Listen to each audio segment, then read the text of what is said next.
videoed, and are we broadcasting live? It's live stream. Okay, so live stream to our district website so we may have other people listening in. Yes, Tracy. Thank you. And so for the Riverside Community College District Board of Education, we are not going to be convening this evening. We do not have a quorum, but we will be present for the presentation. And if allowed, we would like to be able to possibly make some comments from Trustee Hedrick and myself. All right, I'd like to have a roll call and introduction for the Moreno Valley Unified School District board members and staff. Gary Bob, present. C.J. Johnson, present. Jesus Holguin, present. Susan Smith, present. Martin Rex Kedziora, present. Robert Verdi, present. Tina Dagnott, present. Maribel Maddox, present. Are you going to do a roll call or not? So I'm going to do a roll call, but this is not an open meeting at this time for Riverside Community College District. So if I could have just an introduction of our Board of Trustees. I'm Tracy Vicar, and I am president of the board. And Bill Hedrick, member. Walda Abisak, Chancellor, Riverside Community College District. Susan Mills, Vice Chancellor, Educational Services and Strategic Planning, Riverside Community College District. Hi, Aaron Brown, Vice Chancellor, Business and Financial Services. Good evening, Robin Steinbach, President, Moreno Valley College. Thank you. Did we have any public comment slips tonight? No. Thank you. Okay, so I would now like to invite Dr. Kedziora and Dr. Steinbach to come forward and present a commitment to access and equity, a partnership for student success. Go ahead. Good evening. It's such a pleasure to be here with you this evening. I have fond memories of the last time I was in this boardroom. It's where I met Martin Rex Kedziora. That was in spring of 2013, and it's the last time we brought our boards together. So perhaps we're a little tardy in doing so, but we have had such a wonderful relationship, a collaborative partnership and that's what we want to talk with you about this evening, share with you many of the strategies that we've used to enhance the college-going, high school completion rate, college-going rate, and to rise up, bring up our whole community. Thank you, Dr. Steinbach. And I want to say that we're very proud to have this joint meeting because it signifies that our district and the college are working together, but it also is an opportunity for our board to hear a lot of the work that has been happening that we don't always get to elaborate on. And we're very fortunate to have a team of people from our district this evening that are going to be commenting and sharing information, but we're also very fortunate to have people here from Moreno Valley College sharing information with us. And I just want you to know, and all of you to know, that the relationship that we share has not always been here. And I think, you and Dr. Foster and many others, Dr. Gravine, you have all, and Mr. Alvarez, and I'm leaving some people out over there. But I just want you to know that I know all of you, and I appreciate all of you. And, Julio, I'm just saying, all of you contribute to our students here and really making them see Moreno Valley College as an option and also a place they hadn't considered before because of all the work that's been done here. And as a person that's lived in this community and watched that college, and I've lived here over 25 years, I'm very proud of what's happening here tonight for our community because I think working together advances what we want to have happen.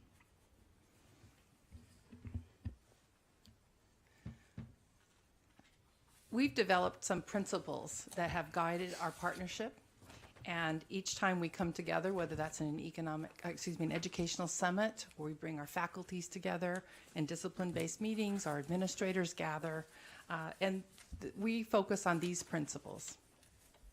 We want our students to be a career and college ready. We know that every student is headed for a career. we have worked together to improve high school graduation rates. And we've done that by really building on the good work of Moreno Valley Unified School District and partnering with you in dual enrollment and in our middle college high school and a number of other strategies we'll talk about today. He's signaling me to keep talking. Okay. We're working on... He's like that, by the by. He always is. I know this to be true, but I'm in his home. Your home. We want to develop seamless pathways to college for career and technical education, as well as for students that will seek education beyond an associate's degree. We want to not only increase access to higher education, but we want to lessen the time in remediation and hasten the time to completion. We want to develop effective transitional programs for first-time college students. We recognize that a majority of our students are the first in their families to attend college. And we want, in all things we do, to promote student learning, to promote their success, and the attainment of their educational and career goals through the implementation of a guided pathways framework. And finally, and most importantly, we are cognizant and very thoughtful about eliminating the persistent student equity gaps by strengthening a college-going culture in our entire community. This evening, we've organized our presentation so that each slide will be presented in partnership. One of our members from Moreno Valley Unified School District and the other from Moreno Valley College. And with that, I will be your slide master if you like. And so providing the overview is Ms. Maribel Maddox and Mr. Carlos Lopez.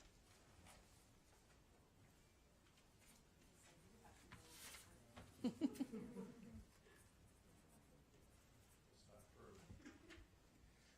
evening. I'm Carlos Lopez. I'm the Vice President of Academic Affairs. Oh, mic's not on?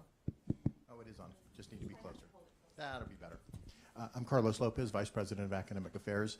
And Ms. Maddox and I are to give you a bit of an overview of the presentation.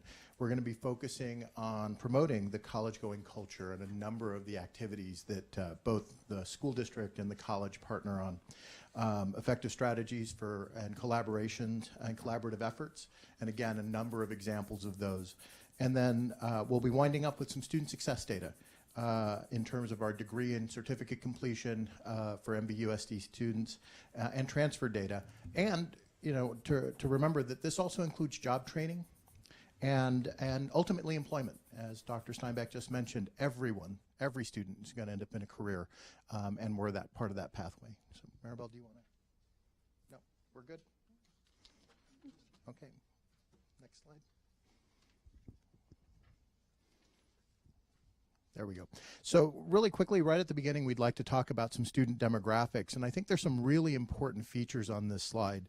And some interesting comparisons and some interesting contrasts between the population that MVUSD serves and the college and the student population at the college. One of the big ones is on the lower right. 68.7% of MVUSD students enrolled at Moreno Valley College receive financial aid.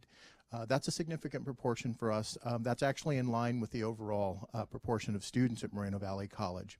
A couple of places where we do mirror each other fairly well is with the proportion of Hispanic or Latinx students and African American students. Though and looking at your data, Hispanic students still lag a little bit, and African Americans still lag a little bit in the transition from MVUSD to Moreno Valley College. The gap for African American students is smaller. The gap for African American students is larger. Absolutely. I just want to make sure I understand this. These are students, still Moreno Valley students. These are current MVUSD students at Moreno Valley College. This represents the current population of students at the college. And that's 2,505 students currently.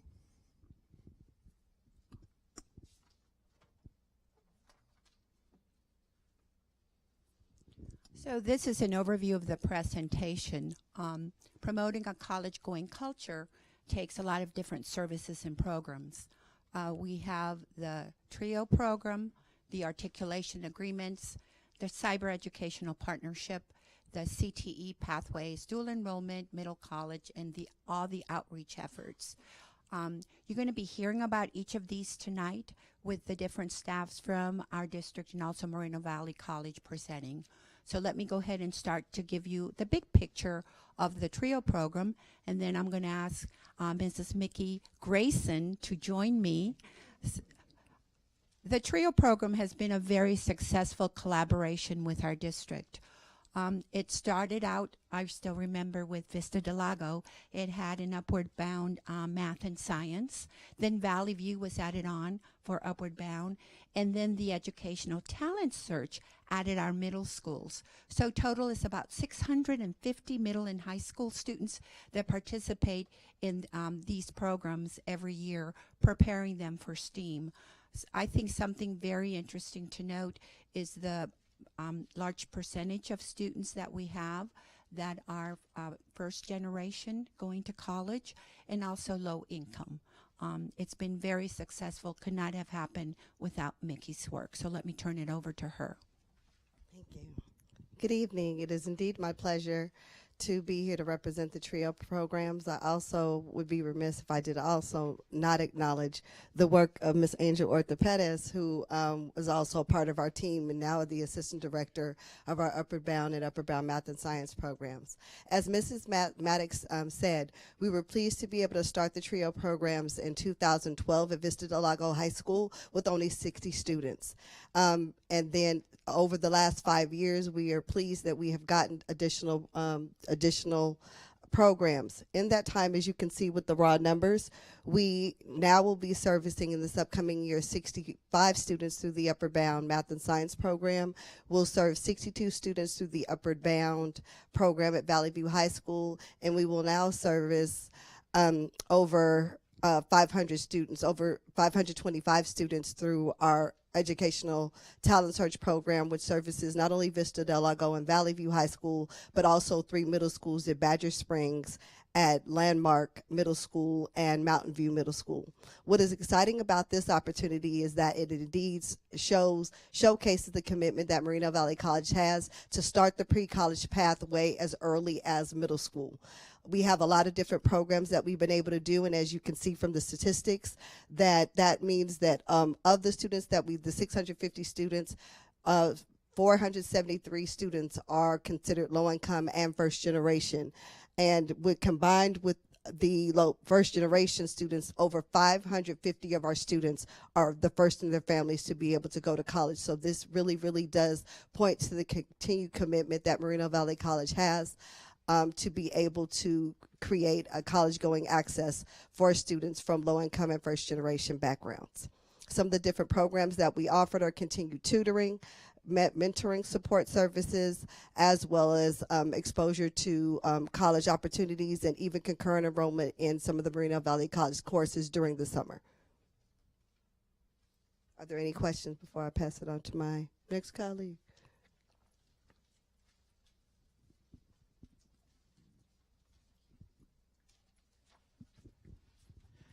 Good evening. It's a pleasure to be here with you. And I get to start off by talking to you about articulation and CAPMA. And so as you look at this graph, I'd like to share with you that back in April of 2015, I had the privilege of being hired by then Vice President of Academic Affairs, Dr. Robin Steinbach. And one of the first conversations that we had was we as a college need to do better with serving our high school partners and with articulation.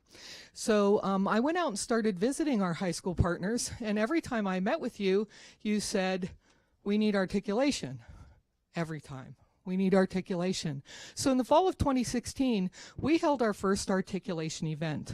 And at that articulation event, we made it an articulation one-stop. We had classified staff that were present. We sent invitations out to all the high school faculty. We said, look through the catalog, dream big, whatever you want, bring the stuff here. Bring your tests, bring your documents, show us what you want. We'll get faculty in the room, and the two of you can talk and decide if you'll articulate. At the end of that event, we had 18 signed articulation agreements, 100% signed, and we had, I believe it was 7 more that came in after that. So we've had additional events since then. Not as many have been coming in because you've gotten a lot of what you wanted. And so you'll see that we had 2,201 units that were awarded in 2016-17, and just a little bit of a drop this year, 2,131 that were awarded. There are currently 25 agreements in place, and this credit that's been awarded since 2014-15 equates to $214,636. That's a savings to students. It's money that they didn't have to spend in fees and tuition. Thank you. I'm Kristen Hunter. I'm the Director of College and Career for the Moreno Valley Unified School District, and it's been an absolute pleasure to work with Melody and our partnership in many areas. And the articulation, I went to that articulation meeting in the fall of 2015, and our staff came away with saying, this is fantastic. We just had to come here and we got it approved in the same day instead of going back and forth with some of the teachers. And so that started this great partnership for articulation. And we have all these statistics, but what it doesn't show up there is that 206 of our students did articulate this past year, which gave them those college credits. I hate to show my ignorance, but what do you mean by articulation? So what we mean by articulation is the faculty from the high school bring their course documents, including their tests. They sit down with our faculty and say, we think that what we teach, and I'll use Business 10 as an example. It's our introduction to business class. They'll say, we think that our one-year business class is the equivalent of your Business 10 class. Our faculty will take a look. They'll take a look at their test, and they'll say, typically, you know what? I think you're right. If your students pass that test with a C or better, we'll grant them the credit. So through the CAPMA system, they're actually registered with the college, and they receive transcripted college credit that says they got credit by examination, and they have the grade that they received in that class. Thank you. And so the CAPMA that she's talking about is our teachers go on with our students, usually at the end of each year. I hear some of our CTE teachers do this on finals day because then they have 2 hours to work on this with their students and actually put the information in and assist the students with doing that. Next slide, please. So one of the amazing partnerships that we have with the school district actually came out of one of those articulation events. And 2 of the high school faculty, one from Canyon Springs and one from Valley View, came to visit us and heard me mention something about wanting to do cybersecurity. And when they heard that, they came up and they said, oh my goodness, we absolutely have to do something with you guys.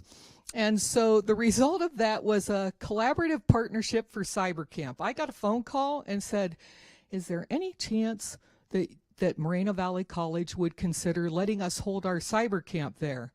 And we said, sure, we would do that. And so last year, 26 students that were in middle school and high school came to Cyber Camp. They spent a week there in the mornings learning about cybersecurity and prepping for the competitions. It was a great opportunity for us, but I'm going to add on to that a little bit. This year, we held the camp for the 2nd year, and we had 117 students that came to camp. We were planning on 100. We kept it open for 117, and we still had people contacting us and asking us what to do. So we're already planning for next year to see how many rooms we can add and if we're going to do multiple camps. So it's been a great partnership. Of course, I don't know if you saw me, but I smiled as soon as I see cybersecurity because I'm just so excited about Moreno Valley, our city, really pioneering this with our students. And we just had a training this past week with the 2 teachers Melody was talking about that started this partnership, and they started training our middle school teachers as well. So we're able to help out our middle schools with some of our CTE funding of getting the required computers and software that they need so they can start cyber clubs, and then that gives them one step ahead, and they go to these camps, and so when they go to high school, they're a little bit more prepared. So one of the things our Cyber Patriot pathway does is compete in these national competitions. And we ran out of room here in our district. We didn't have classrooms big enough for the number of students that were competing. And so again, they went to the college and said, do you have any rooms? Do you have space? And of course, being the great partners that they are, they said, absolutely. And so the first year, there were 12 teams. This year, we're expecting a lot more. How many did we say? We had our meeting last week. Well, there's one school that at this point, one school has 11 teams. So Valley View has 11 teams on their own right now. There are 7 at Canyon Springs, and not only are we having this group from Moreno Valley Unified, because you guys have truly led the way, but your faculty are also showing people from throughout the region how to hold Cyber Patriot, and they're asking to attend the college for the competitions as well. Yeah, so we'll have somebody from Paris attending, and I believe somebody from Murrieta will also be attending the competition. And it's not just a one-day event. It's not like, okay, yeah, we can house you guys for one day. We're talking 6 days, Saturdays during the year that the college sets up these rooms. They have their IT people there. They have their custodians working. It's a huge partnership, and it really helps our students tremendously. So we thank you for that. So we've created this competition environment, and we're working on the cyber education pathway, which we'll talk about here in just a second. And if you're okay, we also had the cyber coaches training during the cyber camp. So there were 14 coaches that attended from throughout the region, because it's really important to train people with how to continue and keep this competition going. I don't know if you realize, but there was a state review that was done. There are about 14,300 jobs in cybersecurity throughout the state that will be in demand for the next 12 months. And there are 272 higher education institutions that offer some form of cybersecurity education. Only 3,000 degrees or certificates have been awarded. So that's a huge difference between the need for 14,300 and the 3,000. Yeah, and just so you know that having these camps and this competition at the college also gets our students familiar with Moreno Valley College, and so that when it's time for them to go on, they're familiar with the school already, the college already, and they also encourage the students there and provide this college-going atmosphere for our students, and so it's a win-win situation. Next slide, please. And since we have really taken more than our fair share of time, I'll really quickly do the 2-minute one. The information support services are our cybersecurity pathways. We have some brand new curriculum that's going through right now. And I've also been privileged to participate on your steering committee for the Health Academy. So we're working on how we can align and do more things together in that area. Some of our other pathways that lead into Moreno Valley College are the patient care, the emergency medical services, and our public safety. And we talk frequently, and we'll probably try to add some more pathways that will lead on up to Moreno Valley College. What about logistics pathway? It's an excellent question that you bring up. We're in the process of exploring right now what that looks like. So we've been meeting with the general managers and the district managers for the various distribution facilities in our area to figure out what it needs to be, but we absolutely need something in this area.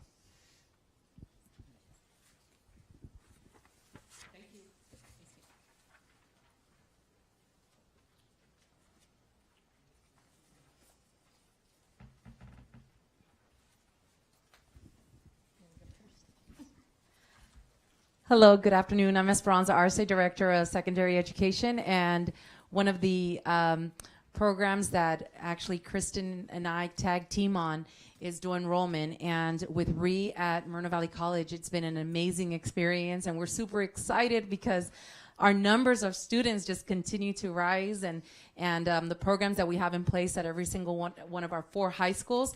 And so as you can see from this table and this pie graph, we have 138 students currently enrolled in dual enrollment.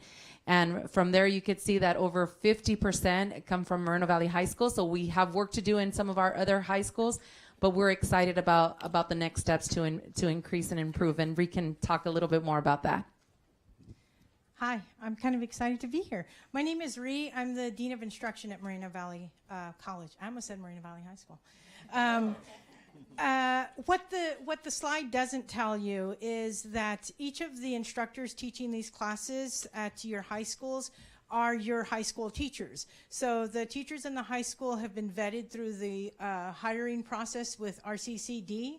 So your high school teachers who meet the minimum qualifications to teach English or history or math are the teachers that are teaching your classes. Okay, so what does that mean? It means that the students are taking these classes during their regular school day, so it's part of their regular schedule. So their first period and second period may be their math class, or their 5th and 6th period is their history class.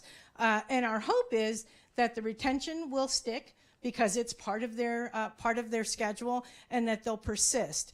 The other thing I wanted to tell you is this is the fall schedule. In the spring, we're hoping to also add Homeland Security and Administration of Justice. Look, see, I need notes too.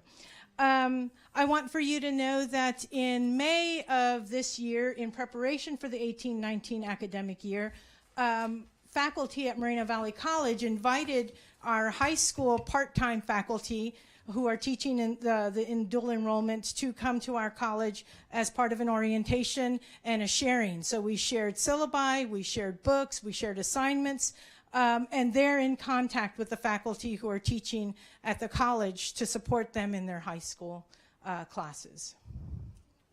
Can I ask a quick question? So we have some students that are taking classes on their high school campus and getting college credit. Do we also have other students that are going down to Moreno Valley College and taking classes there? So we have like 2 groups of students, or are some of the students the same students, or? So we actually, just for the purpose of this presentation, we will be talking about the middle college program in a bit. So we have students that are dual enrollment, which, like Ree mentioned, they've been vetted. There are high school teachers that are also college professors. We also have students that take concurrent enrollment, which is they go to high school 6 periods a day, 5 periods a day, and then on their own time, they take courses through Moreno Valley College or Riverside Community College. And then we also have our middle college program, which we will talk about in a bit. Okay, maybe I'm just jumping ahead. It's exciting stuff. Well, I do have a question about this one. You mentioned, well, it's obvious. We've got all 4 of our high schools engaged, but Moreno Valley has 59%. What will it take for the others to just come up just a little more than from where they are right now? We're working on that, and so we are going to the sites and we're meeting. I've met a lot of your principals and assistant principals in conversation. We're working with them to identify faculty at the high schools who can meet the minimum qualifications so that we can vet them through the college. So I'm expecting that next year we're going to have many, many more of your high school teachers who meet minimum quals so that we can offer more of the dual enrollment courses at the other high schools.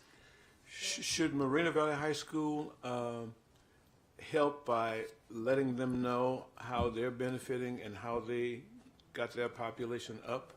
So part of the reason Moreno Valley High School has such big numbers and they represent over 50% is because their teachers, one of the qualifications in terms of the vetting process is also having, for example, a master's in the subject that they're teaching. And so sometimes it just happens to be the luck and the willingness. So you have the teacher that has the master's and they have the willingness. So Moreno Valley High School falls into that, but that doesn't mean that we don't have other teachers out there. We just have to get them excited. It's a new program for them, but we foresee, like Ree said, that this is going to increase. And then she also has some additional wonderful news. I neglected to mention that, yes, there are 7 teachers that are teaching now. Today, 4 more of your teachers were cleared to teach as part of dual enrollment. Right, and so the numbers are climbing and the applications are still coming in. Good. Thank you.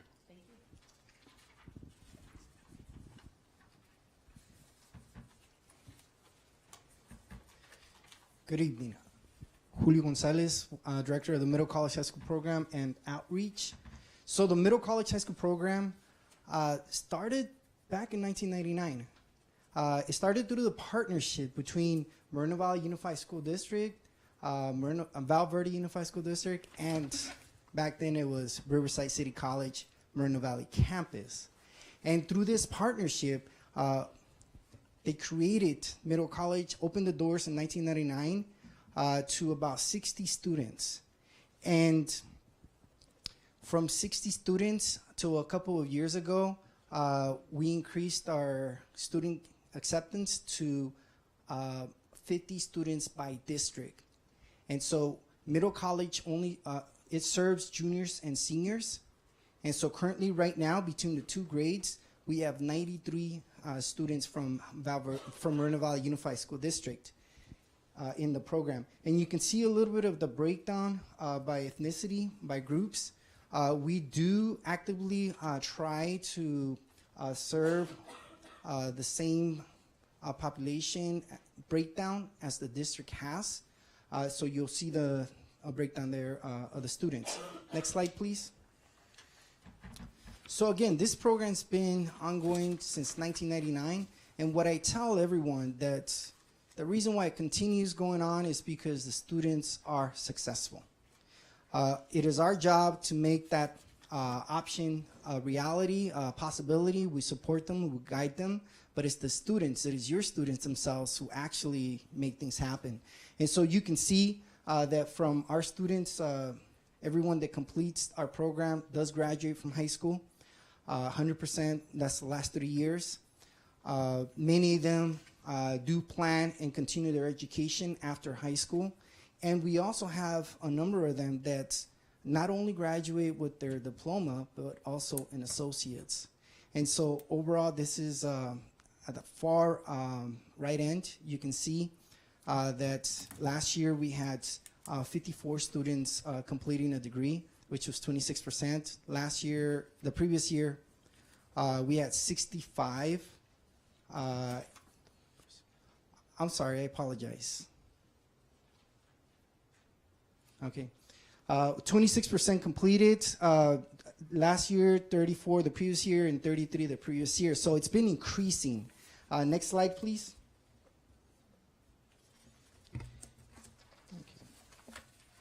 So within the last 3 years, 100% of our students graduated, 98 enrolled in post-secondary. This was the same information on the SI. 31% earned a total of 156 associates. How's that possible? Some of our students are graduating not just with 1 associate's, but with 2 and sometimes even 3.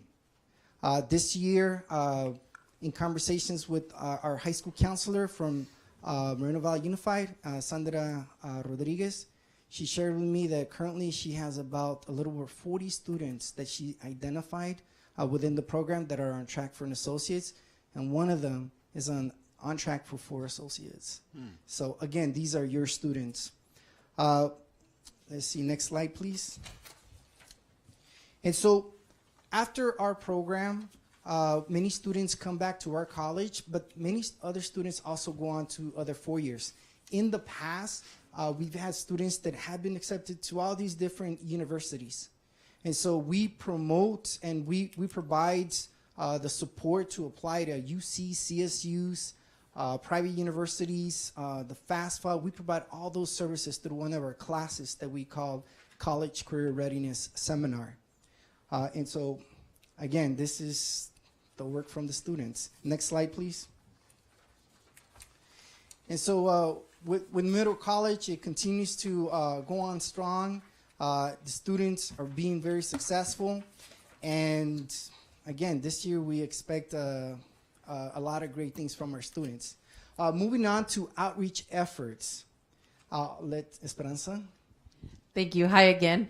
So Julio and I and Dr. Foster and your VP, Carlos, and just Kristen, we've been part of Maribel, we've been part of a collaborative where we've been brainstorming on how can we continue these outreach efforts. And we're super, super excited, and we want to thank RCCD for opening the window earlier for our students to apply to Moreno Valley College, because one of the things that we realize is that when we're talking about college kickoff and getting the kids super excited to go to college and applying to the UCs and the CSUs, a lot of our kids that maybe didn't meet 8 through G, or even if they did meet 8 through G, but they were waiting for Moreno Valley College, the excitement wasn't there because they had to wait till January. Well, now that you guys open the window, we're like super stoked because we are going to be pushing college applications and race to apply starting in October 1st, and everybody's going to have the same deadline for November 30th. And of course, our Moreno Valley kids are going to be able to continue applying afterwards, but we're going to really, really, really, really push that November 30th deadline. So we want to thank you for that, and that's going to be huge and impactful. Thank you. And so Esperanza, myself, and others actually met in the summer to talk about how we can change the culture, the mindset of the students at the high schools, because we want the students to definitely come to us. But we want all the students to feel comfortable about Moreno Valley College. And so what we've done is that through the support of Esperanza and all the principals and assistant principals at the high schools, we have scheduled a day where we're gonna go and work with all their seniors to apply to Moreno Valley College.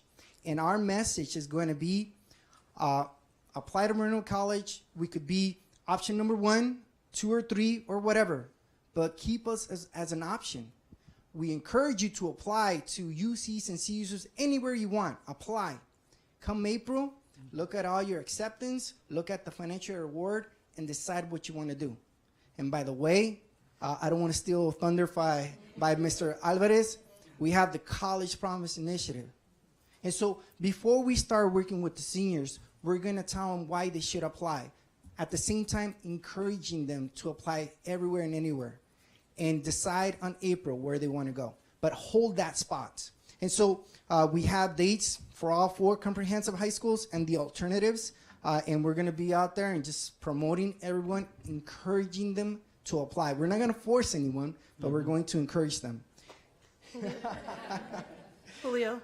Yes. Could I ask a question? Yes. So back on the middle college program, when Yes. you talked about the fact that our students earned so many more degrees, so one student you mentioned could earn 4 degrees. Could you explain how that could happen? They use some of the same classes to satisfy that requirement for that degree. And so our college has allowed our students to take more classes in the winter and in the summer, which increased that number. We expect our students to take no less than 9 units per semester, in between 9 and 11. Also, a big part is within our college. Our college has done a lot to eliminate remedial courses, which if a student had to start in English 60A, which was the old way, it would take them more than 3 terms to get into English 1A. Where now, currently, they can start with English 1A on the first term.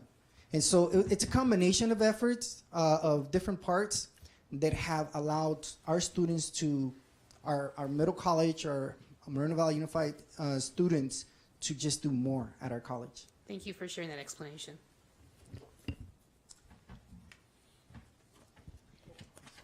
My apologies. I also wanted real quick, I wanted to share real quick that we are not just working with the students. This month we had a counselor conference where we had around 60 attendees, which were counselors, APs, career technicians who attended and learned a little more about our college and our resources. Let me see. You want to If we can just go back to the slide before that, thank you. So one of the efforts that we've talked about is our college kickoff. That's a county effort. Every high school is engaged in that. So it really excites us that Moreno Valley College is going to be that one of the options for our students to apply. And with that is the efforts of being part and present, which we appreciate dearly, in our college fairs. So you guys are always willing, and you're there and you're available, and I think that is very impactful for our students because they are able to get questions answered. And then one of the things that Julio will talk about the conference, but one of the things I just want to jump ahead a little bit is that we're looking at, so we have our students They've been working really hard. They're applying to Moreno Valley College. They either applied by November 30th or we caught them in our senior days in January. So now what? So we realized that there was this need to get our kids even more excited by coming onto campus and not waiting for that orientation, and bringing our counselors with the counselors from Moreno Valley College and kind of like passing the baton. So we're excited about brainstorming like something called the Lions Day and getting our kids to kind of replicate what a college feel would be with their counselors, our counselors, and make them more excited so that when that day comes and they go in, it's not the first time they've been there and they're not scared. And even though, we have some big campuses, high schools, college is college for them. And so we want them to ease their nerves and create this day. So we're still collaborating and brainstorming on what that would look like. And three quick other things. We have a senior day conference that we're going to invite the seniors to come visit our college and just learn more about our college. We're going to have this year a junior day where we'll invite the juniors to our college and make a connection between our college in general, and careers. So there's going to be a heavy emphasis in careers. And then finally, I want to share that I believe it was 2 years ago, we started sending Moreno Valley College counselors to the sites to meet with students who have already applied and help them complete that matriculation process. That's been a very successful endeavor. We are planning to send them earlier this year. We were starting in I think it was March the last 2 years. Now we're looking at starting as early as October. Is there any questions? Yes. I have one more quick. On page 15, you were just on it. I wanted you to stay, but you left. But I saw something interesting, and I think weren't you at Moreno Valley High School last week when we had the HCBUs there? Weren't you there? You weren't there? I don't think I was able to make it there. Oh, okay. Well, anyway, I was just surprised when I saw Howard and Clark on here, and then at the bottom you said that many others. You mean there's many other HCBU colleges, or just many other colleges? Are these the only two that will? Well, in general, this is a list of some of the universities our students have been accepted to. Mm-hmm. And so, in addition to this, there's other universities that they've been accepted. But this is our students from years combined. Yeah. So every single year we have students that are accepted. I was getting ready to call her, but there she is. We do promote. I think she's reading my mind, so go ahead. We have, with our program, I was trying to hurry and get through, but as Julio and they said, through our programs, we've not only been able to get them in UCs and Cal States, we have gotten our students, and our students are very, very involved because of the supports of Dr. Kedziora and the district of being able to provide buses. Several of the students from our programs got to take buses from the respective high schools to get to the HBCU fairs, and we are pleased to say that we have students at HBCUs, at private colleges, universities, as well as the UC. So, and we had several students get full ride scholarships just last week. Yes. To several colleges, and that has been going on for the past few years. And the students, some of our students from our first cohort, we are excited to say will be graduating this upcoming year from some of the HBCUs as well as from the other colleges and universities. Yeah, and before you leave, I'm sure a lot of people don't know this, but several years ago, I used to come to your meetings, your classes that you had with some of these young kids, introducing them to those colleges as well as other colleges as well. And then for some reason, I stopped coming. I don't know what had happened, but I know you were doing a great job with that, and perhaps that's why you see so many kids now involved, because of people like you who brought these I'm colleges actually to their glad, thank attention. you for that you brought that up. The efforts that we had from middle school, from when we started working with the middle school students here in this boardroom, because of your efforts, those students are now first year. Some of them are in college. Some of them are currently attending Moreno Valley College. Some of the students are we have students at all UCs with the exception of Santa Barbara because they've chosen not to go there. And we have them at over 10 Cal States. So because of the efforts throughout this time that those students are actually seeing, we're seeing the fruit of the labor. And where you see these numbers, the one thing that we haven't said, it's not just students. This is impacting families. Literally generations of families are coming through these different opportunities. Yeah, thank you. And I want to thank Dr. Katsiora, too, and his staff for allowing you to come here like you were doing, and I hope you're still doing, I don't know, but to make the kids more aware of their future and what was out there. And I was intrigued every time I came. You guys did a great job, so thank you for that. No, thank you. And one last thought or comment is that we know that from the 100% of the students that graduate from high school, maybe about 30% or so are going to a 4-year. The other 70 or part of those 30 could be coming to us. And so we want to change the culture on how community colleges view, how Moreno Valley colleges view. And we want them to see us as a good option, Bible option, maybe number one, but definitely a good option to be proud of. So that's our mission for the next coming years. Thank you. Thank you. I have a fast question. Yes, you know, I'm unfamiliar with the structure of your program. I'm more familiar with the JFK Middle College in Norco. Is your program, I mean, I'm guessing it's not a standalone facility. No. How the structure of a program is one where we accept students when they're finishing their sophomore year. We accept 50 from both districts, Moreno Valley and Val Verde. And those students complete their last 2 years with us at our college. At our college, we have a English teacher, a U.S. History, Social Science teacher, and a third teacher who is also an English teacher, but she teaches college career readiness seminar, which is very similar to AVID. And so in our program, students will do, both juniors and seniors, they'll do 3 hours of high school classes, 180 minutes, and everything else will be college classes from 9 to 11 units. Yes. So are the high school classes at the high school and then they transport to everything takes Moreno place Valley? at our college. And so they're a part of our college. How do they get there? Are they responsible for their own transportation? Their or do they parents and the transport? students. The parents and the students are responsible. So we, although we're not their home high school, we are their site. So for the 2 years they're with us, they take everything with us, their high school and college classes with us. And at their home high schools, they will go for extracurricular activities or different, sometimes sports, but their home is with us at Moreno Valley College. Our high school classes are at Moreno Valley College. Is it our faculty or their faculty or a combination? Yes. It's actually, we have one high school English teacher from Moreno Valley Unified, one counselor from Moreno Valley Unified, and 2 teachers from Val Verde Unified. So as a partnership, they provide the staff for the program. Could this program be significantly expanded?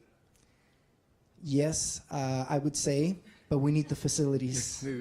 Yes, it can be, yeah. But we do not have a separate building as you have at Norco College with John F. Kennedy.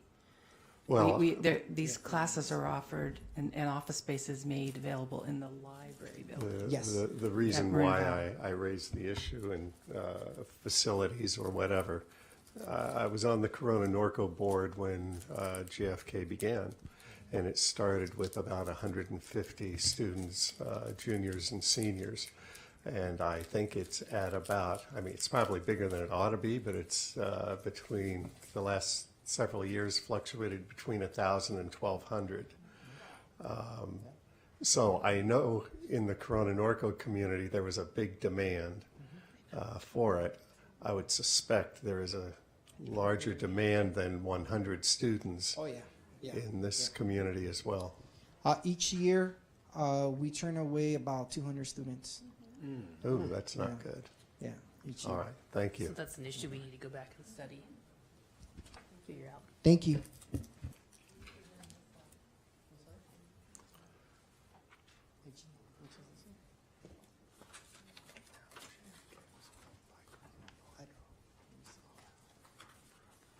Okay, so as you can see, in the last 3 years, our numbers have increased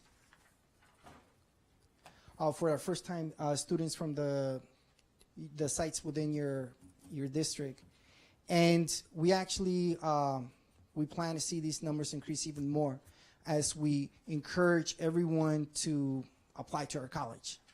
Again, we're looking at, by minimum, 70% of your population. It's way beyond the 515 that we have currently right now.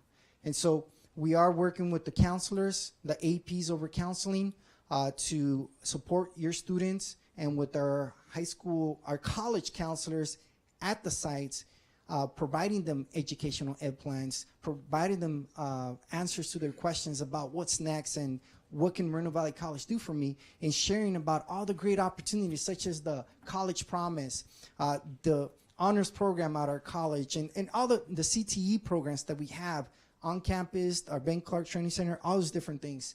Our college counselors will be providing the students. Okay, thank you. All right, thank you. Good evening. I'm Daryl Foster, Vice President of Student Services at Moreno Valley College. And I'm going to provide a brief overview of what is on tap for us as we look at our effective strategies and collaborative efforts. I think you can feel the spirit of collaboration and really kind of feel how closely we'll work together with the college and your district and the high schools. And so we'll be sharing more information about the Riverside County Education Collaborative, our educational summits, which has really served as a foundation for a lot of these efforts, our English and math collaboratives, our multiple measures placement, which is truly exciting in terms of how we really move the needle in terms of student success, and then our Promise Initiative and first year experience. So we'll be speaking on each of those as we move forward. Maribel? So the Riverside County Education Collaborative started around 2014. It was an idea by our COE. It actually was grant funded. We received a Gates grant for this. It was to get together 5 districts to try some initiatives to increase the college going rate in Riverside County. We were one of those districts. They also included colleges, and Moreno Valley College was one of those colleges. And what it was just identifying some indicators that will make you successful to apply to college, and try some things with these 5 districts and then roll it out to the county. So here are some examples, and here are the actual goals of this collaborative, which is to increase the percentage of students applying to 3 colleges or more to 60%. So part of that will be applying to Moreno Valley College. It's a choice. We've had students go to Moreno Valley College for different reasons. Students that were accepted to four-year universities, but something happened during the summer where they could not go. It could have been a family personal thing. It could have been their financial aid didn't come through. A lot of different things. So in order for 3 or more colleges, we're going to highly recommend, and probably do it anyway, that they apply to Moreno Valley College. Very important to do that. Also, to increase the FAFSA and DREAM Act completions to 93%. So this started out it's called Race to Submit. And this is a great idea at the county level, to have all of our high schools compete on submission of FAFSA and DREAM Act, and they actually have percentages for each of the high schools, and it becomes this contest. This was so successful that now this is at the state level. It actually was an idea from Riverside County, and now Race to Submit is going to be, it started last year at the state level, so now they're doing it at the state level. Increase the percentage of students enrolling in post-secondary ed to 65%. That cannot happen if we don't include our community colleges. It's about having choice, having maybe those 2 years done at a community college, then you can always transfer. That's very important. Also, we need to look at the indicators and to increase students that are ready to go to college, like the EAP or the A through G completion. So our district has done what's called a transcript audit, where we actually audited all the transcripts of our seniors. We did this last year, and we did it the year before, and then identified some of the reasons that our students are not meeting A through G. So that was very important, and to have that information so we can help our students be college ready for that.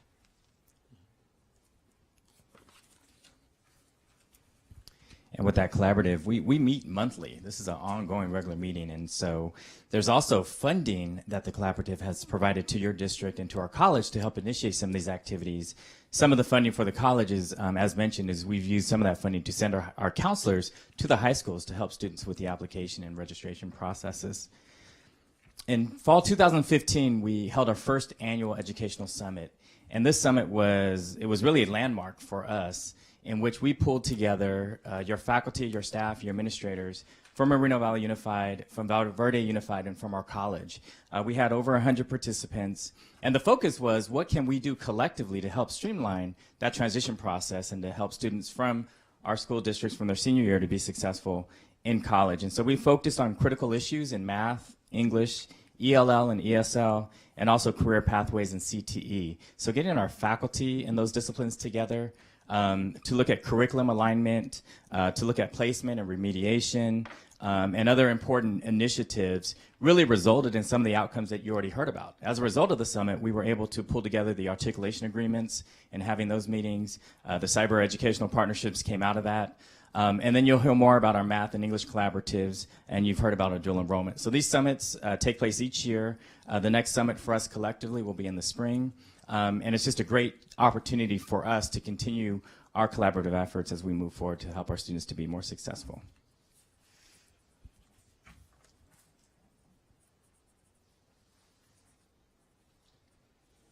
All right, and we're going to share with you about our K-12 collaboratives. Everything that we have said about our students, getting our students on campus, having them familiar with the college, having them familiar with class requirements, curriculum assessments, applies to our staff also. So this also happened with our English and math teachers, where they have come together to articulate, to share expectations. So our teachers want to know what's expected of the students in Moreno Valley College in English and in math, what type of curriculum, what type of assessment, what type of placement criteria is used for the students. And also for the college staff, the faculty, it's important for them to know what our teachers are doing, how are we preparing students. So this vertical articulation, it has been very, very valuable for our teachers, especially for the math and the English departments at our high schools. So the English and math collaboratives were born out of the Ed Summits. And so we're in our 4th year. We're planning the summit that'll take place in the spring.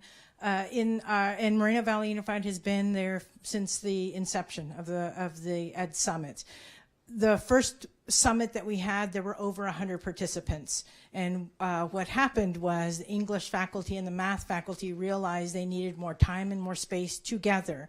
And if students are going to be successful, and if we want our students to move on to the college and we want our students to be ready, they see their faculty more than they see their dean and more than they see their presidents. So the faculty realized we need to get together and talk. We need to talk about what we're doing at the high school and what they're doing at the college, and how can we line those things up, because that's how the students are going to be successful. So everything that you see here is what takes place. There's we want to make sure students get the same message when they're in the high school and when they're at the college. There's a lot of cross-pollination. So the math faculty and the English faculty have been talking together about best practices just in teaching, not just about their disciplines. Tomorrow, I want you to know the English Collaborative is now called the K-12 Literacy Collaborative, because history has been folded in. So it's no longer just English faculty, the history faculty are coming as well. We have over 60 participants registered to come to the college tomorrow, which is when we have our literacy collaborative. When we had our math collaborative last year, we're still in the process of scheduling the one. We had over 50 participants. And so the collaboratives are just getting bigger and stronger. And my hope is, and what I see is, that it'll trickle down to the students, which is why we have so many of the programs that we have now. Dual enrollment was one of the ideas that bubbled up out of the Ed Summit.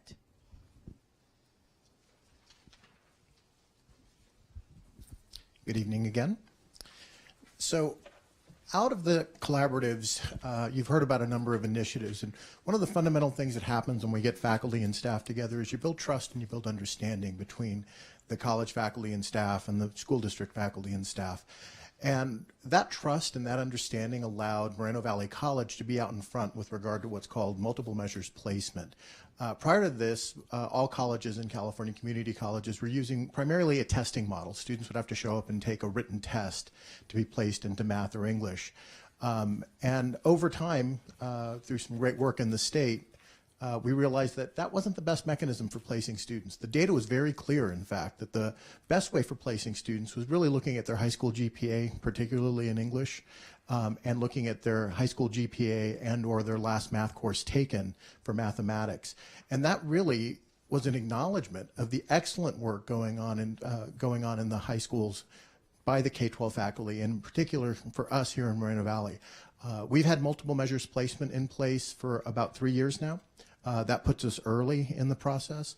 I'm going to talk a little bit about AB 705, which is the most recent change that we're experiencing in our system, so we can talk about that, and that'll give you a little bit of data. But ultimately what we're trying to do is increase the number of students who complete transfer level English and transfer level mathematics in the first year. That's a critical year. The English and mathematics can be barrier courses. In particular, mathematics can be barrier courses. So the sooner we can get students in and complete, they're able to move on through the curriculum and they're more likely to be successful. In addition to that, this project is one of those projects that when you enact it, really starts to close equity gaps. While they still exist, the placement rates into transfer level math and English go way up. And you'll see the equity gaps between the groups, the identified groups, start to close. It doesn't fix it all. It doesn't fix it all. We have more work to do, but it is one of those big initiatives. In addition, we are eliminating AccuPlacer as a district. We're not using the testing model. We're really using the multiple measures placement, primarily relying on high school GPA. And what multiple measures what AB 705 is going to do, and it takes full effect not this fall, but next fall of 19, is that all students are effectively going to be placed into a transfer level English or math class. Students with certain GPA ranges will also be directed to a concurrent support course that they also have to take. This is a concurrent support course model, not unlike the Baltimore County model that's been in place for almost 10 years now. There's great success. We've had great success with it in a number of places in California. And in fact, our English faculty at Moreno Valley College and in this district, the Riverside Community College District, are piloting it already a year ahead of time. And that's, again, built on the collaborative and the trust and the knowledge through the collaborative meetings that we've seen, the literacy project that we just heard about. So I'll show you a little bit of data. And the first data we'll talk about is English placement data from last year. What's important to note here is that Moreno Valley Unified School District students are being placed into transfer level English at higher rates than the general MVC population. While you do see a lower dip at one level below transfer English, that's natural. We're moving more students up into the transfer level English. Again, now more students have the opportunity to complete that transfer level, that critical transfer level composition class in their first year. Similarly with mathematics, we see exactly the same thing. MVUSD students are placing into transfer level mathematics through the MMAP model, the multiple measures placement model, at a higher proportion than general MVC students overall. Now what's going to be interesting as we head into next year, if we go back to the math placement for just a second. It's okay. Yep, there it is. All those levels below transfer level mathematics are going to start to go away. Students are going to be placed directly into transfer level math, and with a proportion of the students being placed in a support course, often taught by the same instructor, so they can give them just-in-time remediation. None of you would have any way to know this. Dr. Steinbach would, because she was the dean that hired me into my first teaching position. I'm not going to say how long ago. No, it's all right. Almost 20 years ago. And I taught math, and this has been personal for me, and a personal journey in the community college system for seeing AccuPlacer go away and finding a better placement model, and so we're moving there. So reading. Similarly, again for reading, A significant majority of MVUSD students are meeting their reading competency based on multiple measures. In other words, they are certified as reading competent, and they don't have to they're not directed to a reading class at all. Again, testament to the good work that your faculty are doing in the high schools every day. Now lastly, this slide gives us a little bit of data broken out by high school on the percentage of students who are completing transfer level math and English in the first semester and in the first year. For English, if we focus on the first year, all of your comprehensive high schools are actually doing better in terms of the success rate than our native students. So MVUSD first-time freshmen are 38.4%. But if you look at all of the comprehensive high schools on that list, they're all above or at or very close to, actually no, they're at or above the 50% of our native students. The alternative high schools are the ones that are lagging behind. But if you went back a few slides and you remember, those numbers were very small for those high schools, sometimes 5, 6, 7 students. And it's one of those places we know we need to work, and to be able to provide those students the significant support they need as they're onboarding to the college.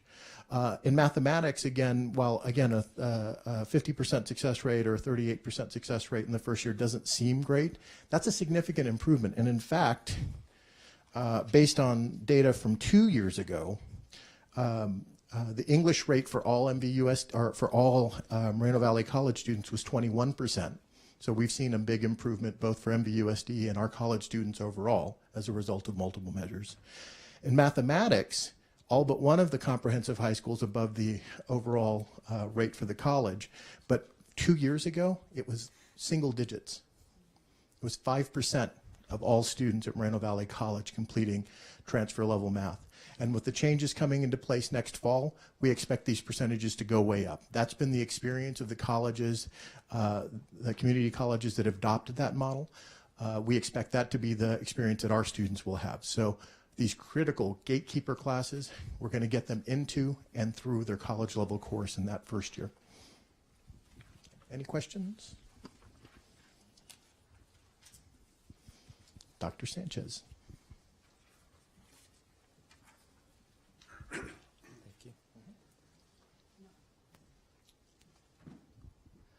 Good evening, colleagues. My name is Andrew Sanchez, and I am the Dean of Grants and Equity at Moreno Valley College. And it's my job now to talk to you briefly about the Moreno Valley College Promise Initiative, as well as introduce you to the First Year Experience Program also.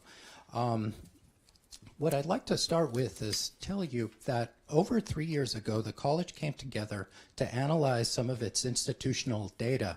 And in doing so, what the college learned was that there were a number of student ethnic groups who were doing significantly poorly at the college. And so therefore, the college decided to do something about it. And what it did was develop and implement a first-year experience program. And that first-year experience program was implemented approximately 3 years ago.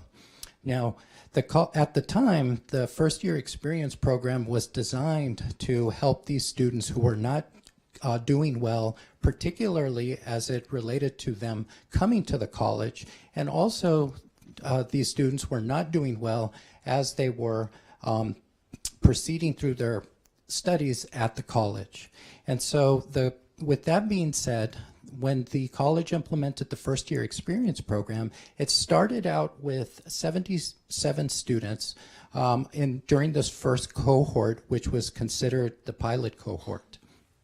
Moving on to the second year, the college expanded the program significantly and changed the name from the first year experience program and to the implementation of the Moreno Valley College Promise Initiative.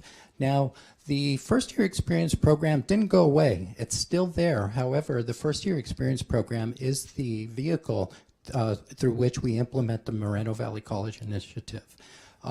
So 2 years ago, as we went through this expansion, the college served 503 students during that initial expansion. And then with our current cohort, which is our third year, the college expanded even further, and we are now at 570 students we are currently serving. Now, I mentioned the data that we had analyzed earlier, and we learned that one of the significant barriers to students coming to the college is cost. At Moreno Valley College, for a full-time student to attend more than 15 units per year, it costs close to $3,000. And though that doesn't sound like it's a significant amount of money when you think about the four-year institutions that students may choose these days, it's still a significant barrier for many of our young people in this community. The Moreno Valley College Promise Initiative, one of the main goals of the Promise Initiative is to reduce that barrier, and we do that by providing the financial coverage for our students and their enrollment fees, other college fees, book vouchers, and a number of other things that we do. Now, with all that being said, as we roll into and continue our third year of the Moreno Valley College Promise Initiative, I do want to point out that these numbers that have been increasing steadily over the course of the past 3 years, which now accumulate in more than 1,000 Moreno Valley College Promise students who are on our campus, could not have been done without the participation from the Moreno Valley Unified School District. It has been the principals at your sites, your assistant principals, the counselors, and many other folks that we have been able to collaborate and have given us access to your high schools so that we could move these students from your high schools into Moreno Valley College. And so I really want to thank you for that, and we hope that this initiative and collaboration with you will continue into the future. Now I want to introduce you to the first year experience program, and my colleagues standing next to me, Ms. Hunter and Edward Alvarez, who will tell you a little bit more about FYE and College Promise.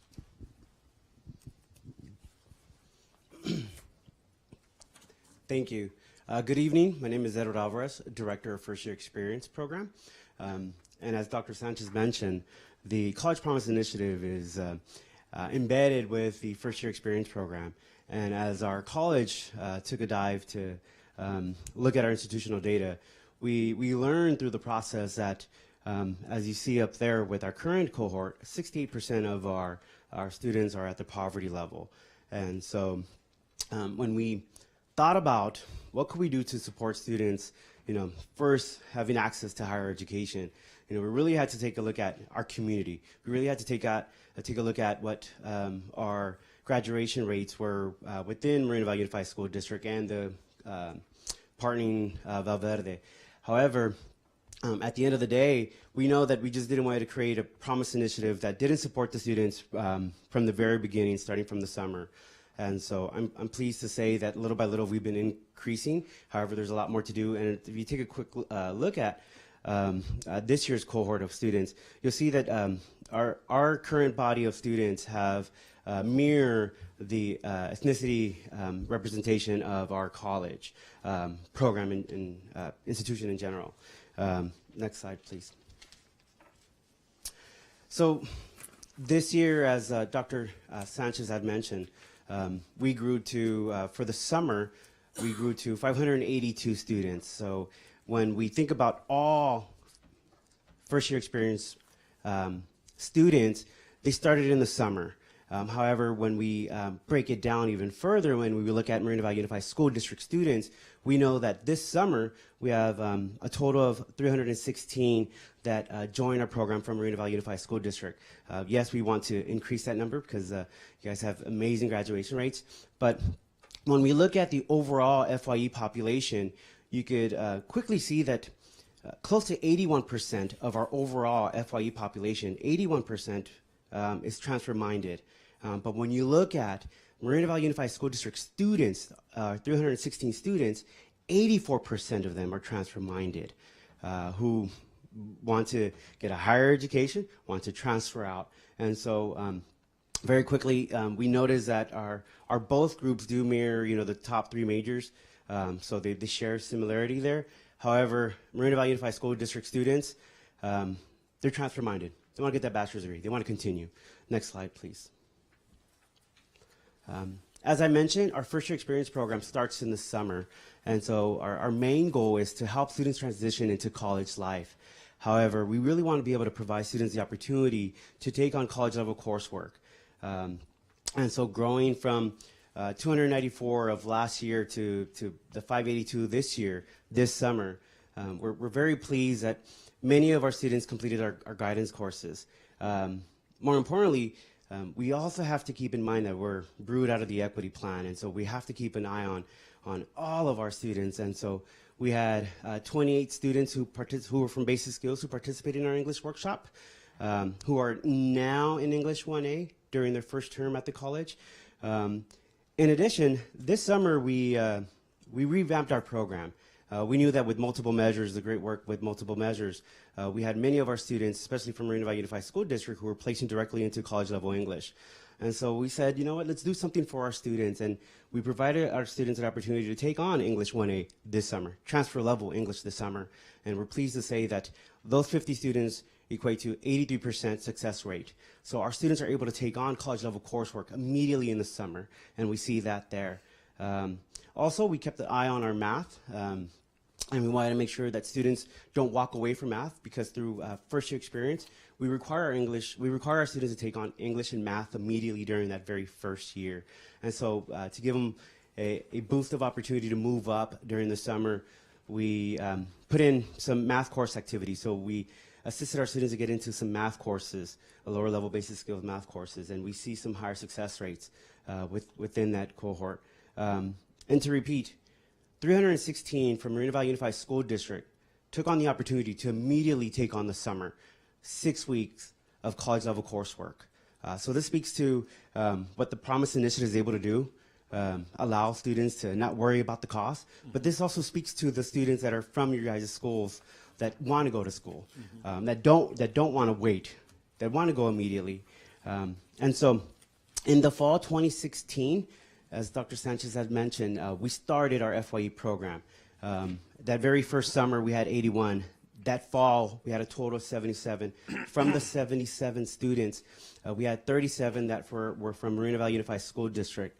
We went back at the data, and so the fall of 2017, you'll see that we reached a total of 506 students.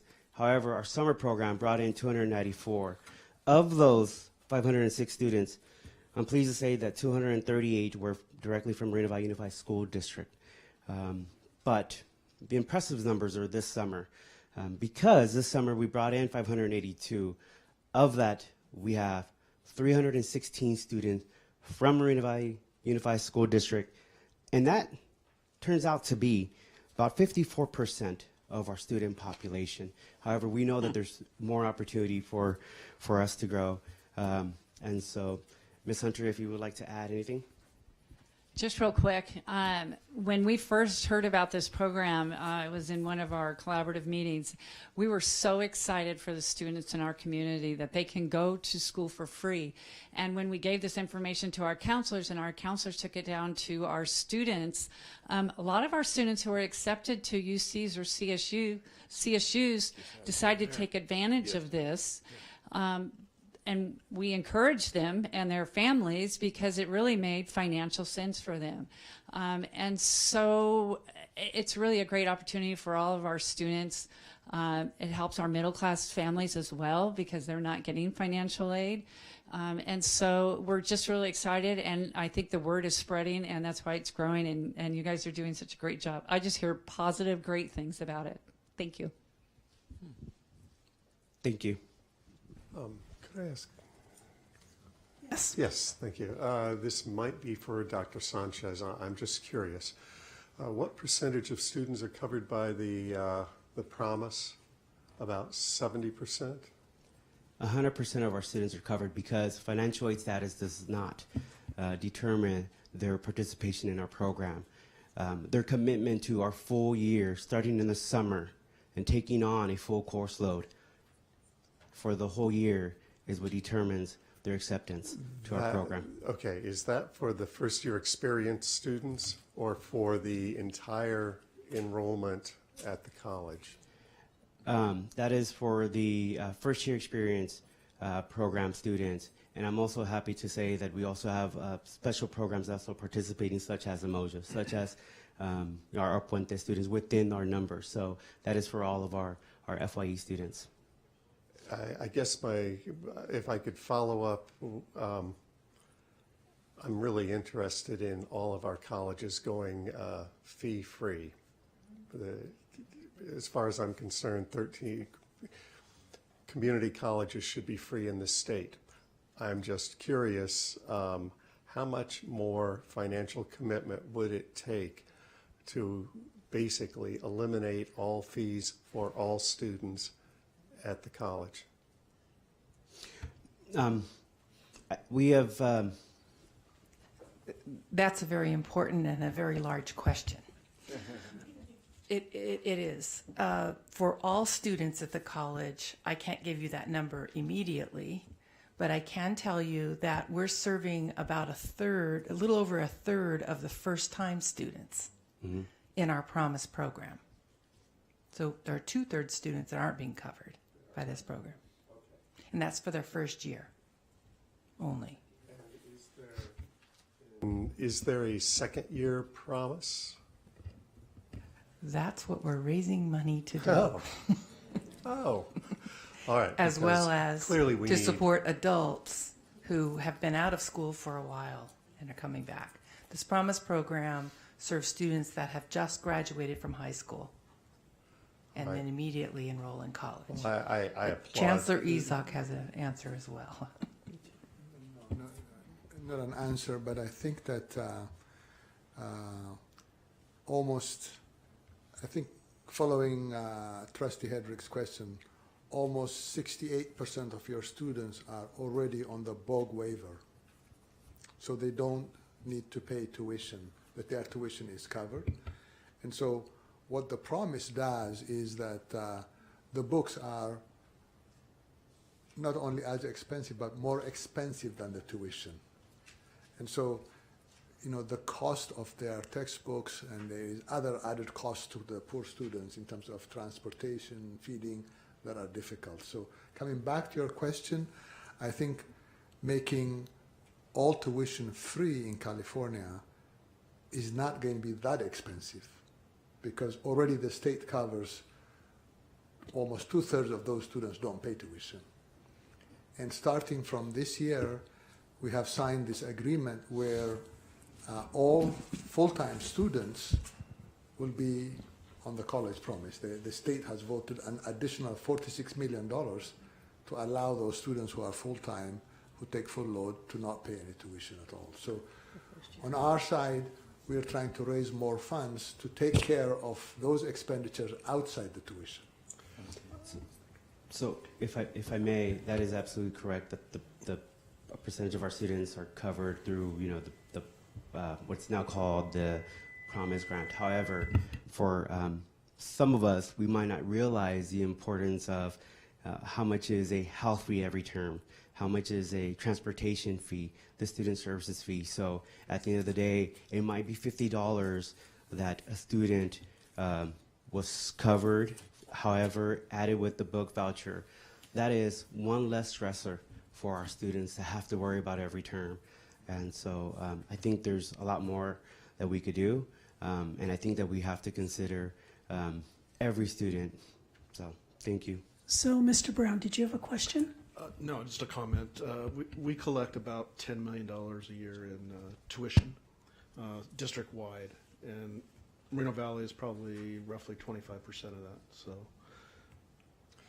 well, I think the context of my question and the concern that I have is, you know, being older, having gone to school in California when it was virtually free, and we had a master plan that did not plan on sending students into debt and the poorhouse.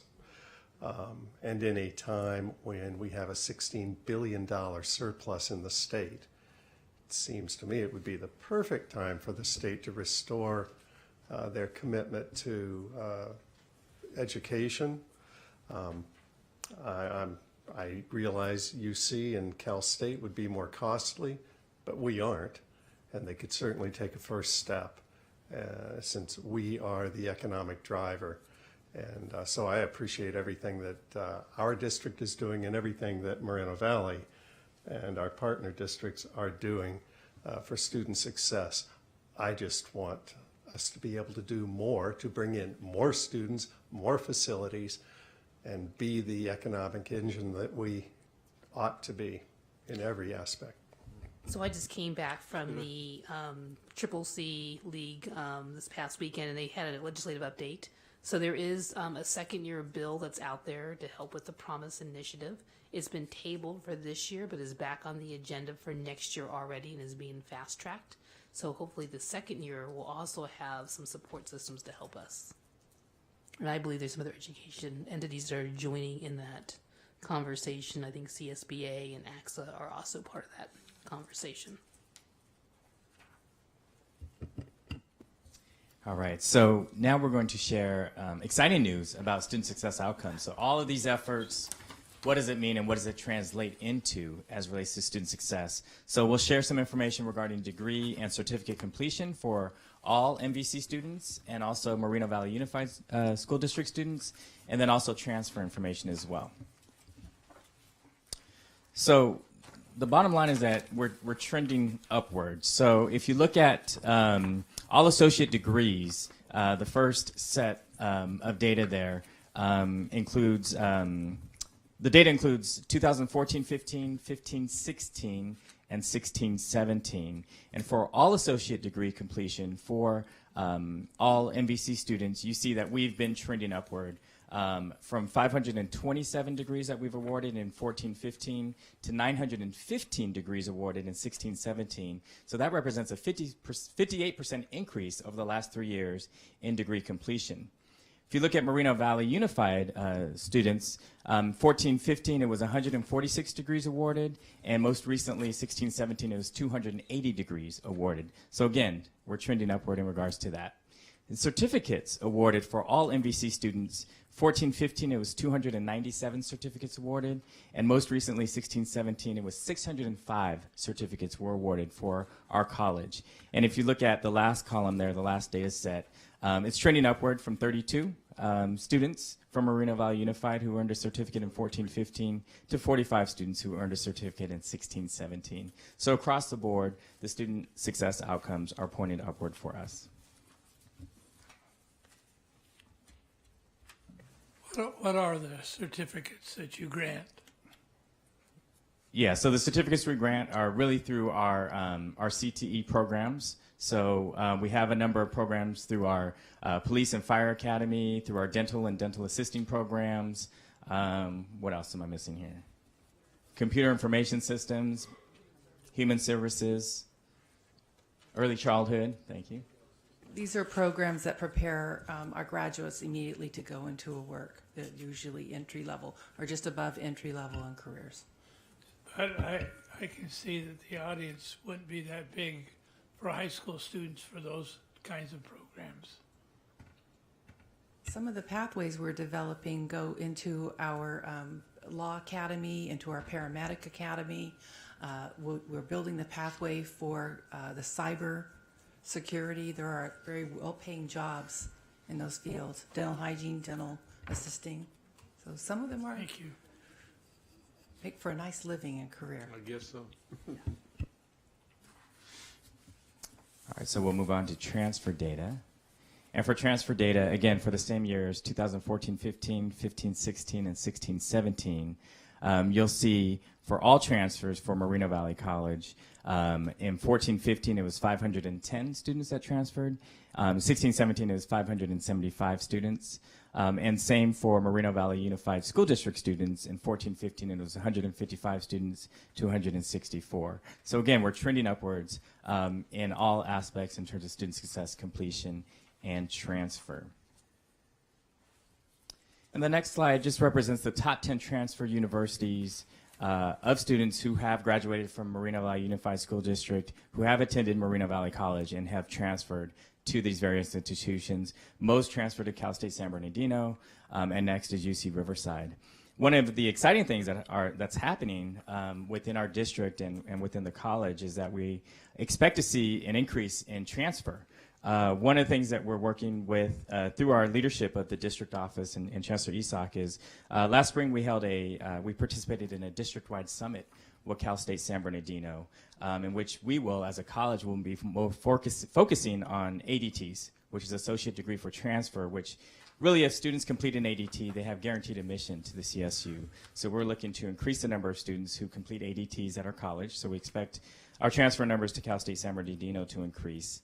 Last May, our college also hosted a summit with UC Riverside. And we came together with faculty, staff, similar to how we did with your school district, but with their faculty, staff, and administration to really identify the barriers and bridges to transfer and what can we do to enhance transfer from Moreno Valley College to UC Riverside. And so we've identified some strategies in which we can increase transfer from Moreno Valley College to UC Riverside as well. So we expect these numbers to continue to rise as we move forward. And with that, I'd like to turn it back over to Dr. Steinbach and Superintendent Ketziora. So you can see we have been promoting a college-going culture as low as the middle school and all the way through high school and into college and university. We've brought our people together.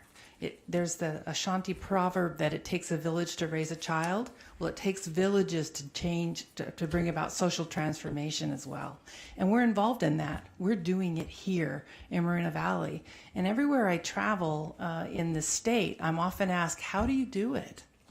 And I said, well, have you all gone to visit with your colleagues at the Unified School District and we're at the universities to talk about because we're all involved in the same endeavor.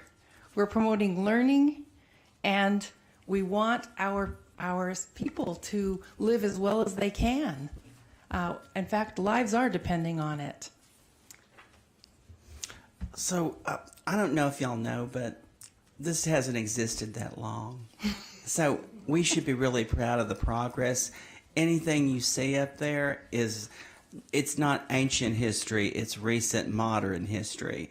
And I want to tell you that the collaboration between Moreno Valley College and our school district has only been strengthened by the people that are present and has helped us to persevere and to develop a stronger atmosphere for collaboration and support of programs. It was just a few years ago that maybe 3, 4, that our math teachers and our English teachers hadn't met together, and there was no interest in some cases, and that's changed. I mean, that's a real big, a huge, commitment on each of our, your part, our part, and now that's different.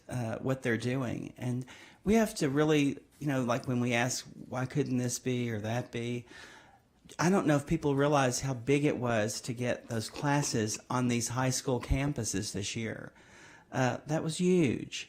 And for the teachers to be vetted and to want to do it and to get the kids to want to do it, it's amazing what's happened. I mean, it's simply amazing.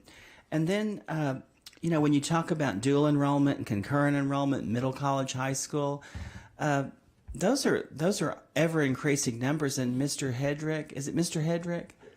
I've talked to Dr. Steinbeck, and I want you to know we list some things there, and we have the land for a,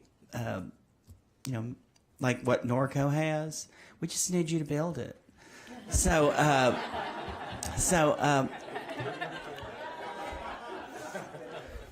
perhaps we can build it together. You thought I was going to pat you on the back, huh? But I do want you to know something. There is a demand for it, and it is sad, but it is a true thing. But it's a good thing.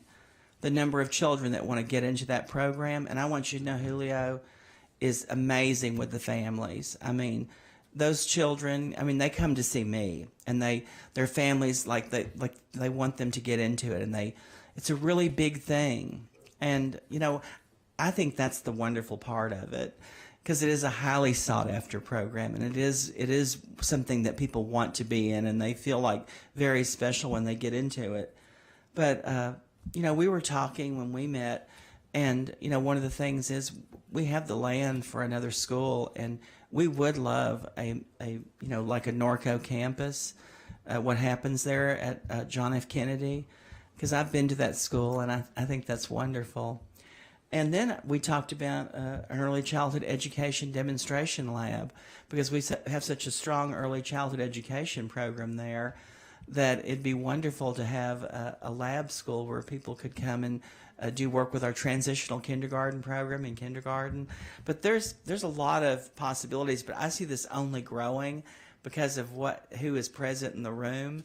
And I want y'all to know that we're very fortunate to be the recipients of your good work, because every time you ask us, we're ready. We want to do this, but we're with people now that reciprocate, and they really do care about us.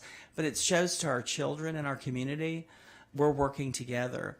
And when kids can't get into something, or they have issues or challenges, I mean, Mickey Grayson, as she's called now, Mickey Clowney, she's a resident expert at Moreno Valley College about helping students. But anybody you could call over there, I mean, anybody in here will help a child get where they need to be. And I think that's what's so powerful here, is that our students have access and opportunity, but there is equity.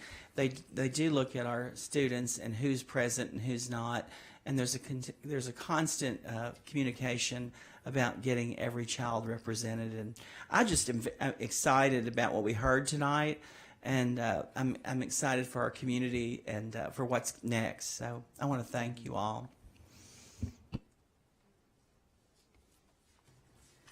Thank you, everyone. This was a great presentation.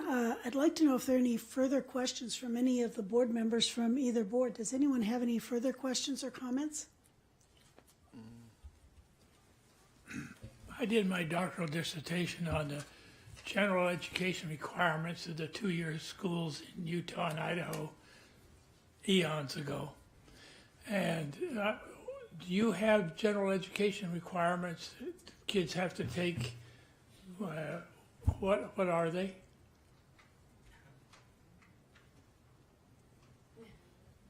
We do have general education requirements.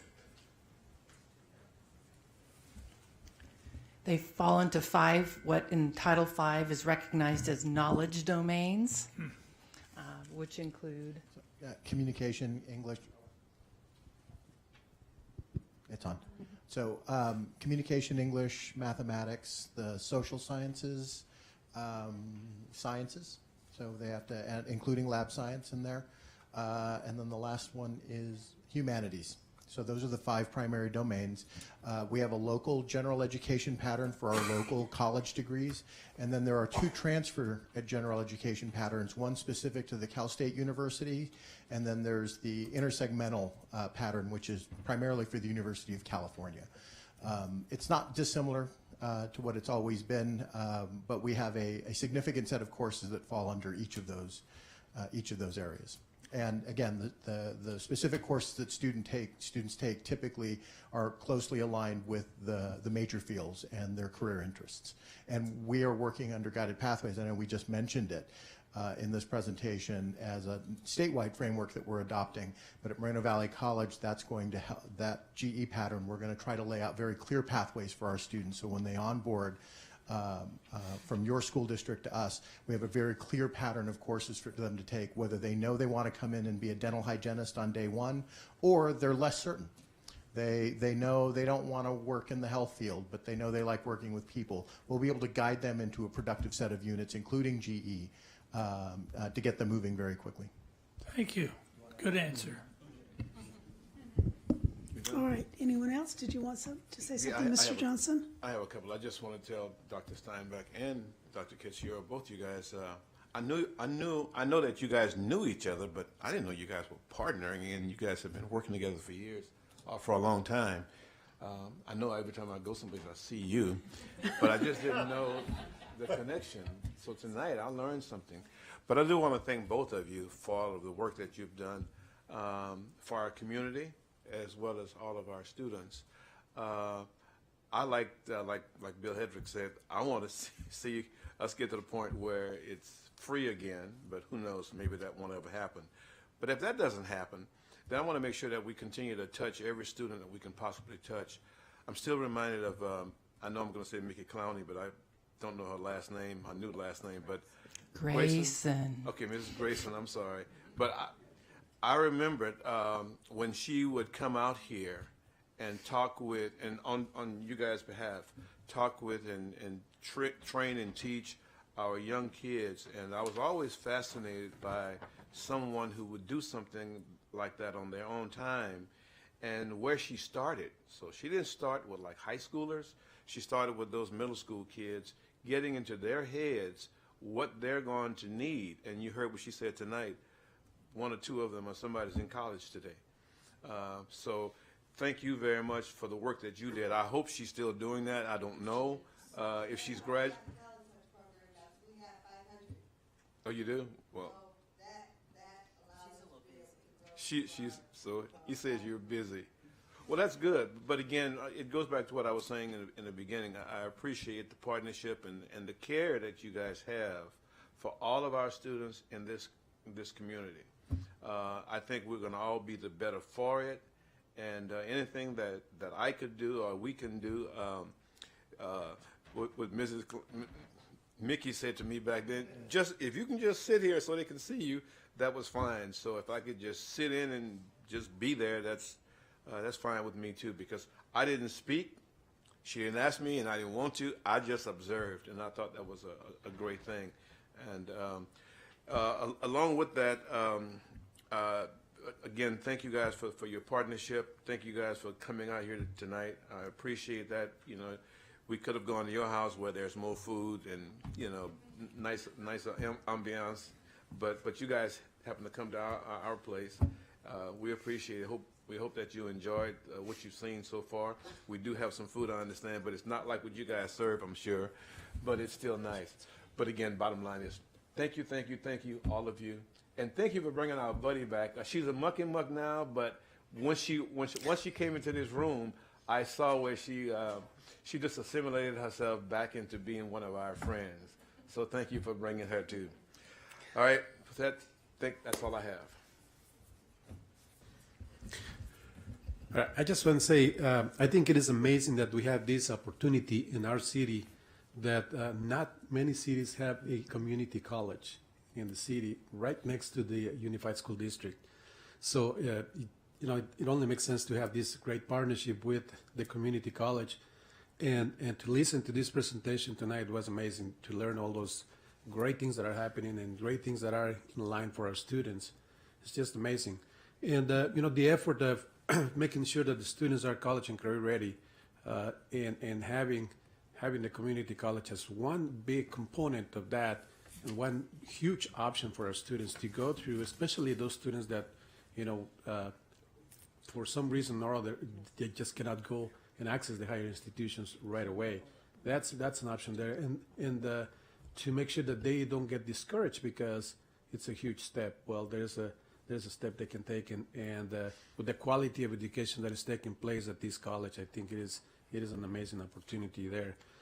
I was trying to understand, and I'm sure you explained this, and maybe I missed it during the presentation. It was a great presentation, but I was trying to understand when you talked about the articulation between the school district and the community college, and I think I got that piece. What I think I missed was the articulation between the college and the higher institutions, or the articulation from the K-12 college and then university. So can you help me a little bit in that piece? How is that happening? And is that happening with, I know we have a couple of universities close by, 3 universities, but how does that work with other higher education institutions that are far away from us? Yeah, appreciate that. Is it on? Yes.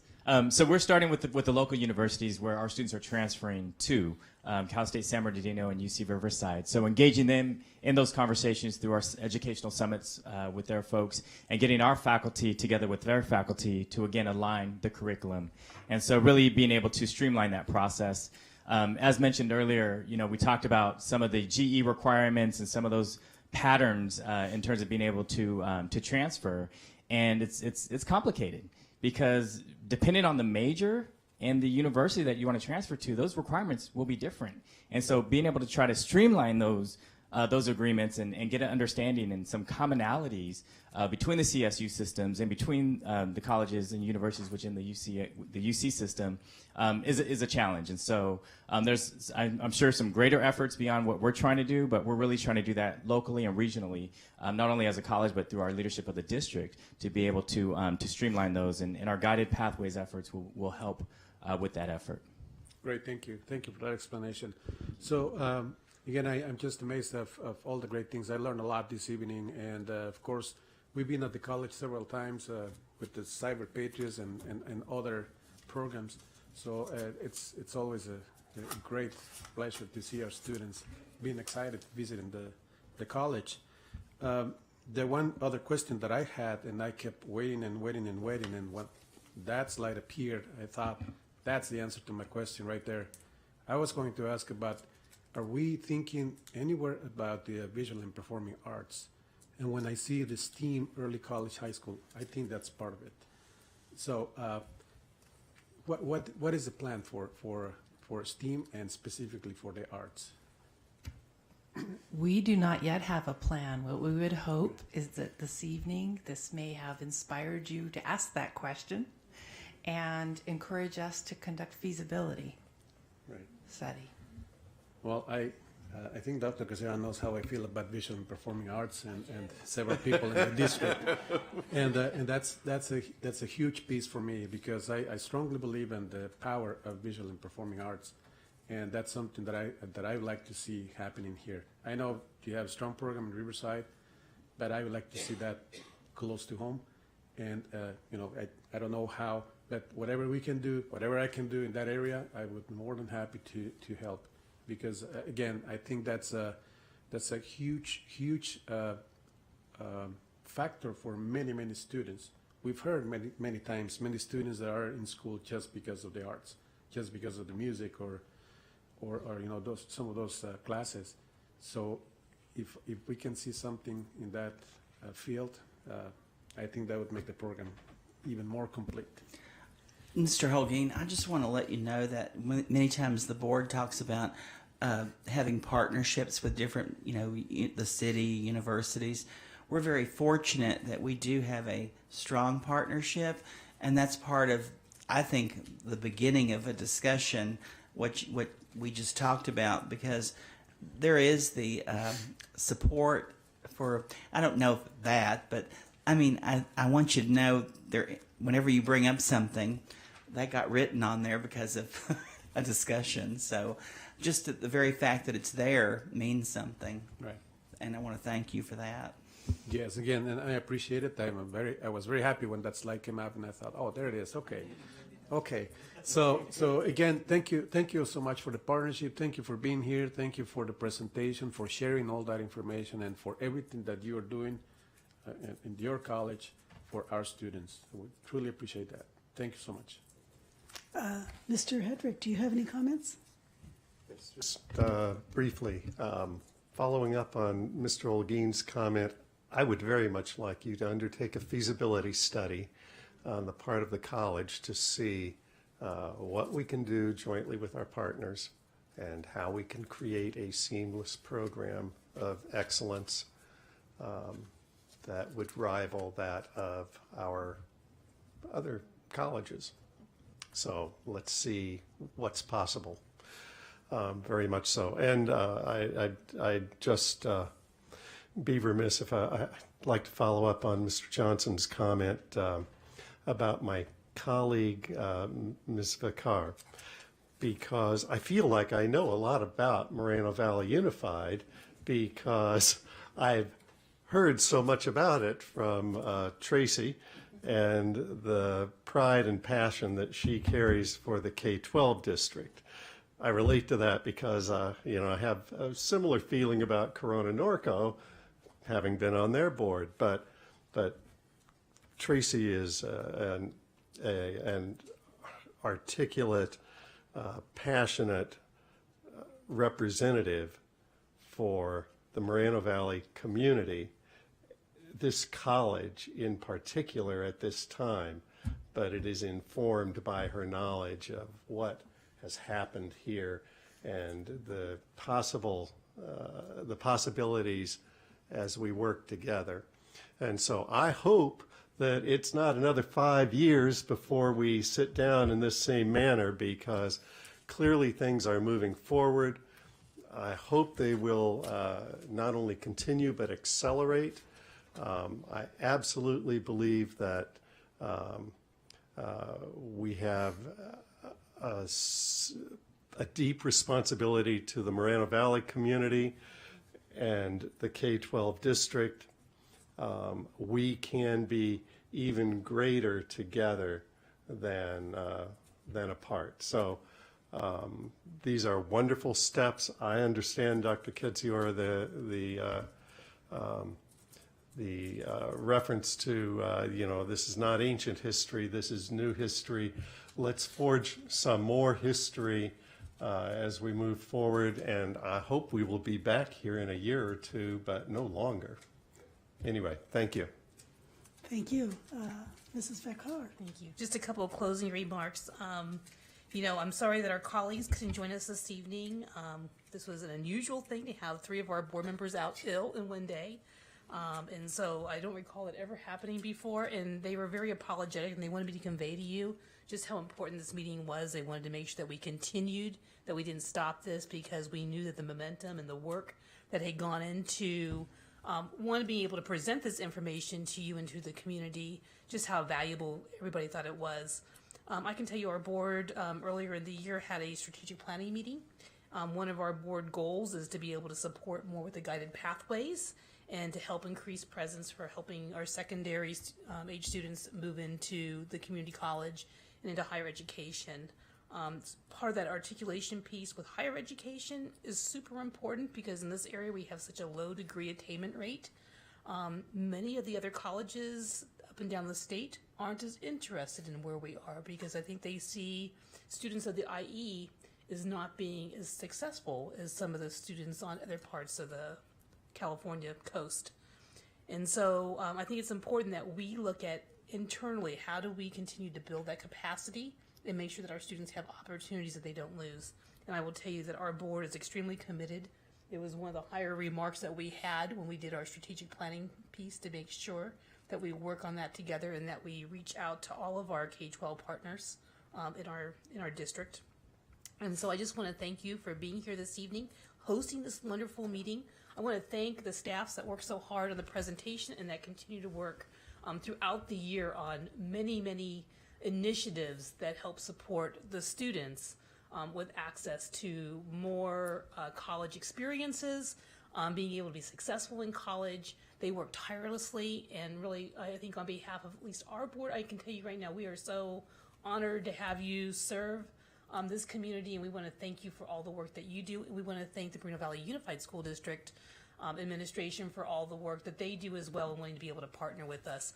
I think it's an extraordinary time. I think you're going to see that we're breaking down many different barriers, and we're going to become first in the state to be able to do many things. When we talk about some of the initiatives that we're doing with our colleagues at the other community colleges, they can't believe what we're doing, and that we have these types of programs that are going on. And so we hope that we'll be able to partner with you and with your board on actually maybe doing some roadshow things to be able to tell other community colleges how this can be done. We're doing some firsts here in this region, and right here at Moreno Valley College, we're doing a lot of firsts, and it's getting results. You saw some of the results this evening, and that's just, I think it's just the tip of the iceberg. I mean, just in a short period of time to be able to see those increases demonstrated the desire from everybody coming together to make this successful for our students. So I just want to thank all of you, and it feels good to be back here.